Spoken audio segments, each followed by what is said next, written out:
ഉൽപ്പത്തി പുസ്തകം അദ്ധ്യായം 27. യാക്കോബിന് അനുഗ്രഹം. ഇസഹാക്കിന് പ്രായമായി, കണ്ണിന് കാഴ്ച കുറഞ്ഞു.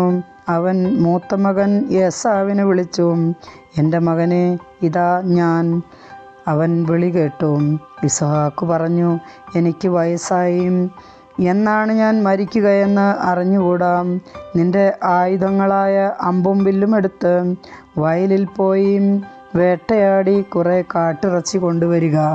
എനിക്കിഷ്ടപ്പെട്ട രീതിയിൽ രുചികരമായി പാകം ചെയ്ത് എൻ്റെ മുൻപിൽ വിളമ്പുക. അത് ഭക്ഷിച്ചിട്ട് നിന്നെ ഞാൻ മരിക്കും മുൻപേ അനുഗ്രഹിക്കട്ടെ. ഇസഹാക്ക് ഏസാവിനോട് പറയുന്നത് റെബേക്ക കേൾക്കുന്നുണ്ടായിരുന്നു. ഏസാവ് കാട്ടിറച്ചി തേടി വയലിലേക്ക് പോയി. അപ്പോൾ അവൾ യാക്കോബിനോട് പറഞ്ഞു, നിന്റെ പിതാവ് നിന്റെ സഹോദരനായ ഏസാവിനോട് നായാട്ടിറച്ചി കൊണ്ടുവന്ന് രുചികരമായി പാകം ചെയ്ത് എൻ്റെ മുൻപിൽ വിളമ്പുക. ഞാൻ മരിക്കും മുമ്പ് അത് ഭക്ഷിച്ചിട്ട് ദൈവത്തിൻ്റെ മുൻപിൽ നിന്നെ അനുഗ്രഹിക്കട്ടെ എന്ന് പറയുന്നത് ഞാൻ കേട്ടു. അതുകൊണ്ട് മകനെ, നീ ഇപ്പോൾ എൻ്റെ വാക്കനുസരിച്ച് പ്രവർത്തിക്കുക. ആട്ടിൻകൂട്ടത്തിൽ നിന്ന് 2 നല്ല കുഞ്ഞാടുകളെ പിടിച്ചു കൊണ്ടുവരിക. ഞാൻ അവ കൊണ്ട് നിന്റെ പിതാവിന് ഇഷ്ടപ്പെട്ട രുചികരമായ ഭക്ഷണം ഉണ്ടാക്കാം. നീ അത് പിതാവിൻ്റെ അടുക്കൽ കൊണ്ടുചെല്ലണം. അപ്പോൾ അദ്ദേഹം മരിക്കും മുൻപ് അത് ഭക്ഷിച്ച് നിന്നെ അനുഗ്രഹിക്കും. യാക്കോബ് അമ്മ റെബേക്കായോട് പറഞ്ഞു, ഏസാവ് ശരീരമാകെ രോമമുള്ളവനാണ്, എന്നാൽ എൻ്റെ ദേഹം മിനുസമുള്ളതാണ്. പിതാവ് എന്നെ തൊട്ടു നോക്കുകയും ഞാൻ കബളിപ്പിക്കുകയാണെന്ന് മനസ്സിലാക്കുകയും ചെയ്താൽ അനുഗ്രഹത്തിന് പകരം ശാപമായിരിക്കില്ലേ എനിക്ക് ലഭിക്കുക? അവൻ്റെ അമ്മ പറഞ്ഞു, ആ ശാപം എൻ്റെ മേലായിരിക്കട്ടെ. മകനെ, ഞാൻ പറയുന്നത് കേൾക്കുക. പോയി അവ കൊണ്ടുവരിക. അവൻ പോയി അവയെ പിടിച്ച് അമ്മയുടെ മുൻപിൽ കൊണ്ടുവന്നു.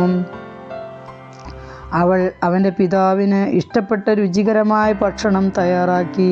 അവൾ മൂത്ത മകൻ ഏസാവിൻ്റേതായി തൻ്റെ പക്കൽ വീട്ടിലുണ്ടായിരുന്ന ഏറ്റവും വിലപ്പെട്ട വസ്ത്രങ്ങളെടുത്ത് ഇളയ മകൻ യാക്കോബിനെ ധരിപ്പിച്ചു.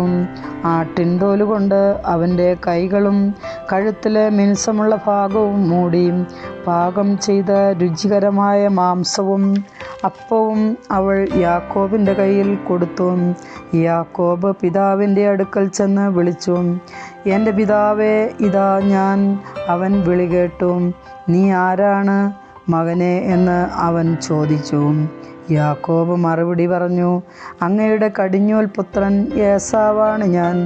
അങ്ങ് ആവശ്യപ്പെട്ടതുപോലെ ഞാൻ ചെയ്തിരിക്കുന്നു. എഴുന്നേറ്റ് എൻ്റെ നായാട്ടിറച്ചി ഭക്ഷിച്ച് എന്നെ അനുഗ്രഹിച്ചാലും. എന്നാൽ ഇസഹാക്ക് ചോദിച്ചു, എൻ്റെ മകനെ, നിനക്ക് ഇത് ഇത്ര വേഗം എങ്ങനെ കിട്ടി?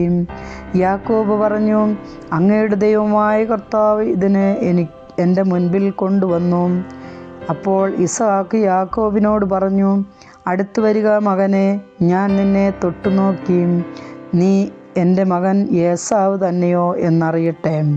യാക്കോബ് പിതാവായ ഇസഹാക്കിൻ്റെ അടുത്ത് ചെന്നു. അവനെ തടവി നോക്കിയിട്ട് ഇസഹാക്ക് പറഞ്ഞു, സ്വരം യാക്കോബിൻ്റേതാണ്, എന്നാൽ കൈകൾ ഏസാവിൻ്റേതും. ഇസഹാക്ക് അവനെ തിരിച്ചറിഞ്ഞില്ല, കാരണം അവൻ്റെ കൈകൾ സഹോദരനായ ഏസാവിൻ്റെ കൈകൾ പോലെ രോമം നിറഞ്ഞതായിരുന്നു. ഇസഹാക്ക് അവനെ അനുഗ്രഹിച്ചു. അവൻ ചോദിച്ചു, സത്യമായും നീ എൻ്റെ മകൻ ഏസാവ് തന്നെയാണോ? അതെ എന്ന് അവൻ മറുപടി പറഞ്ഞു. ഇസഹാക്ക് പറഞ്ഞു, എൻ്റെ മകനെ, നിന്റെ നായാട്ടിറച്ചി കൊണ്ടുവരിക. അത് തിന്നിട്ട് ഞാൻ നിന്നെ അനുഗ്രഹിക്കട്ടെ. ഇസഹാക്ക് അത് ഭക്ഷിക്കുകയും അവൻ കൊണ്ടുവന്ന വീഞ്ഞ് കുടിക്കുകയും ചെയ്തു. ഇസഹാക്ക് അവനോട് പറഞ്ഞു, നീ അടുത്തു വന്ന് എന്നെ ചുംബിക്കുക. അവൻ ചുംബിച്ചപ്പോൾ ഇസഹാക്ക് അവൻ്റെ ഉടുപ്പ് മണത്തു നോക്കി. അവനെ അനുഗ്രഹിച്ചു. കർത്താവ് കനിഞ്ഞ് അനുഗ്രഹിച്ച വയലിൻ്റെ മണമാണ് എൻ്റെ മകൻ്റേതെന്ന് അവൻ പറഞ്ഞു. ആകാശത്തിൻ്റെ മഞ്ഞും ഭൂമിയുടെ ഫലപുഷ്ടിയും ദൈവം നിനക്ക് നൽകട്ടെ. ധാന്യവും വീഞ്ഞും സമൃദ്ധമാകട്ടെ. ജനതകൾ നിനക്ക് സേവ ചെയ്യട്ടെ. രാജ്യങ്ങൾ നിന്റെ മുമ്പിൽ തലകുനിക്കട്ടെ. നിന്റെ സഹോദരർക്ക് നീ നാഥനായിരിക്കുക. നിന്റെ അമ്മയുടെ പുത്രന്മാർ നിന്റെ മുൻപിൽ തലകുനിക്കട്ടെ. നിന്നെ ശപിക്കുന്നവൻ ശപ്തനും അനുഗ്രഹിക്കുന്നവൻ അനുഗ്രഹീതനുമാകട്ടെ. ഏസാവ് അനുഗ്രഹം യാചിക്കുന്നു. ഇസഹാക്ക് യാക്കോബിനെ അനുഗ്രഹിക്കുകയും യാക്കോബ് അവൻ്റെ മുൻപിൽ നിന്ന് പുറത്തു കടക്കുകയും ചെയ്തപ്പോൾ നായാട്ട് കഴിഞ്ഞ് ഏസാവ് തിരിച്ചെത്തി. അവനും പിതാവിന് ഇഷ്ടപ്പെട്ട ഭക്ഷണം തയ്യാറാക്കി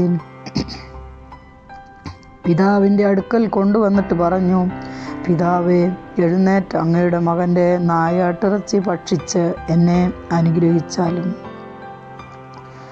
നീ ആരാണ്? ഇസഹാക്ക് ചോദിച്ചു. അവൻ പറഞ്ഞു, അങ്ങയുടെ കടിഞ്ഞൂൽ പുത്രൻ ഏസാവാണ് ഞാൻ.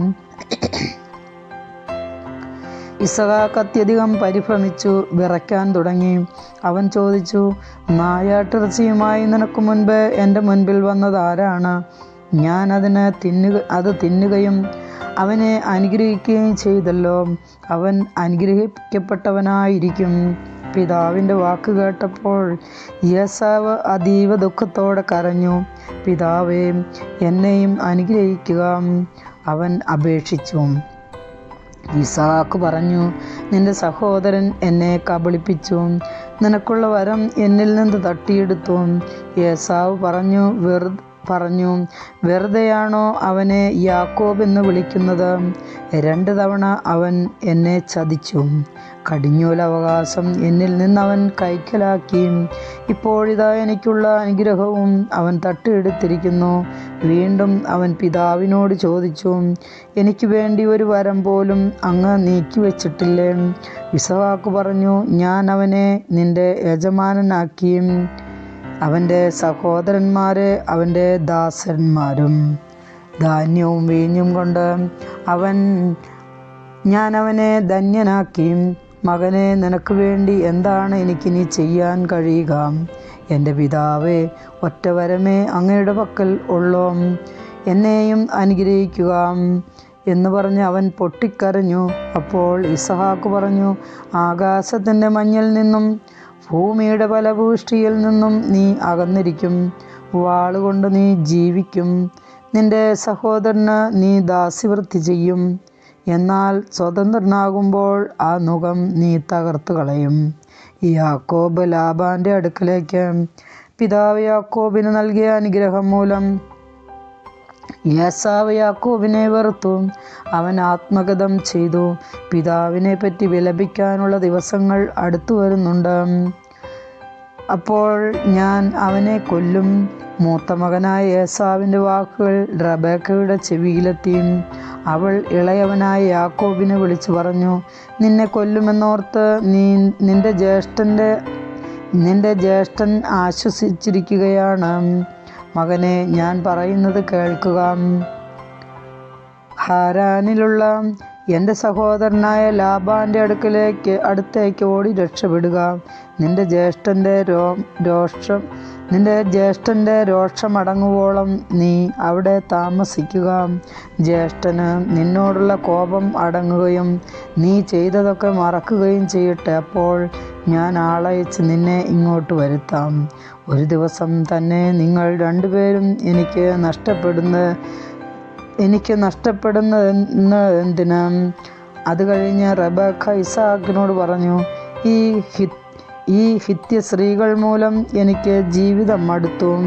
ഈ നായാട്ടുകാരായ ഇവരെ പോലെയുള്ള ഹിത്യ സ്ത്രീകളിൽ നിന്ന് ഒരുവളെ യാക്കോബും വിവാഹം കഴിച്ചാൽ പിന്നെ ഞാൻ എന്തിന് ജീവിക്കണം?